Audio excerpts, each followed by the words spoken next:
নমস্কার বন্ধুরা, আর জি কুকিং চ্যানেলে আপনাদের সবাইকে স্বাগত। আজকে নিয়ে হাজির হয়ে গেলাম চিংড়ি মাছ দিয়ে বাঁধাকপির ঘন্ট রেসিপি নিয়ে। তো চলুন শুরু করা যাক। আমি গ্যাসে একটা কড়াই বসিয়ে গরম করে নিয়ে দিয়ে দেব 2 চামচ তেল। তেলটাকে গরম করে দিয়ে দিলাম হাফ চামচ লবণ আর হাফ চামচের কম হলুদ। এবার দিয়ে দেব কেটে ধুয়ে পরিষ্কার করে রাখা চিংড়ি মাছ। চিংড়ি মাছগুলোকে লবণ হলুদ দিয়ে হালকা করে ভেজে নেব। চিংড়ি মাছটা হালকা করে ভেজে নিয়েছি। এখন চিংড়ি মাছগুলোকে উঠিয়ে নেব। আর চিংড়ি মাছ খুব বেশি ভাজলে ভালো লাগে না, কারণ চিংড়ি মাছ বেশি ভাজলে শক্ত হয়ে যায়। চিংড়ি মাছগুলো উঠিয়ে নিয়ে এই তেলেই আমি রান্নাটা করব। চিংড়ি মাছগুলো উঠিয়ে নিয়েছি। এখন এই তেলের মধ্যে দিয়ে দেব 2টো শুকনো লঙ্কা ফোড়ন আর একটা তেজপাতা ছিঁড়ে দেব। আর দেব অল্প একটু গোটা জিরে। আপনারা চাইলে 5 ফোড়নও দিতে পারেন। ফোড়নটাকে কয়েক সেকেন্ড ভেজে নিতে হবে, সুন্দর একটা গন্ধ বেরোনো পর্যন্ত। ফোড়ন থেকে সুন্দর একটা মিষ্টি গন্ধ বেরিয়ে গেছে। এখানে দিয়ে দেব কেটে রাখা আলু। আমি আলুগুলোকে বেশ বড় বড় টুকরো করে কেটে নিয়েছি। সামান্য একটু লবণ দিয়ে আলুগুলোকে নাড়াচাড়া করে দেব। আর ঢাকা দিয়ে দিয়ে আলুগুলোকে ভেজে নেব লাল লাল করে। আমি ঢাকা দিয়ে দিচ্ছি। 2 মিনিট পর ঢাকাটাকে খুলে নেব। আর আমি মাঝে 2বার ঢাকা খুলে নাড়াচাড়া করে দিয়েছিলাম। আলুগুলো বেশ লাল লাল করে ভেজে নিয়েছি। এখন এখানে দিয়ে দেব একটা টমেটো। আমি 4 টুকরো করে কেটে নিয়েছি। আর দিয়ে দেব আদা কাঁচা লঙ্কা বাটা।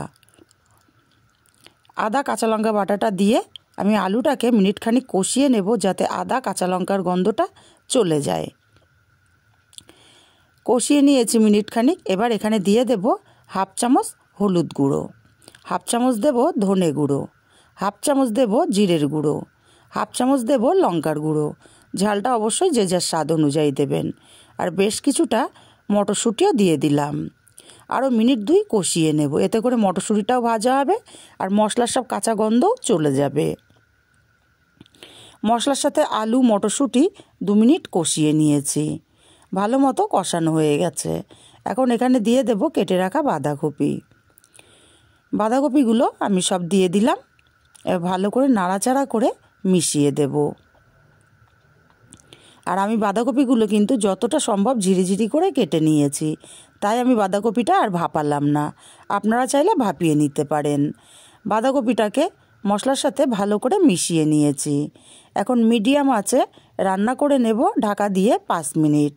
এতে করে বাঁধাকপিটা অনেকটাই নরম হয়ে যাবে। 5 মিনিট পর ঢাকাটা খুলে নিলাম। দেখুন বাঁধাকপিটা আগের চেয়ে অনেকটাই কমে গেছে। একটু নাড়াচাড়া করে দিয়ে এখানে দিয়ে দেব স্বাদ মতো লবণ।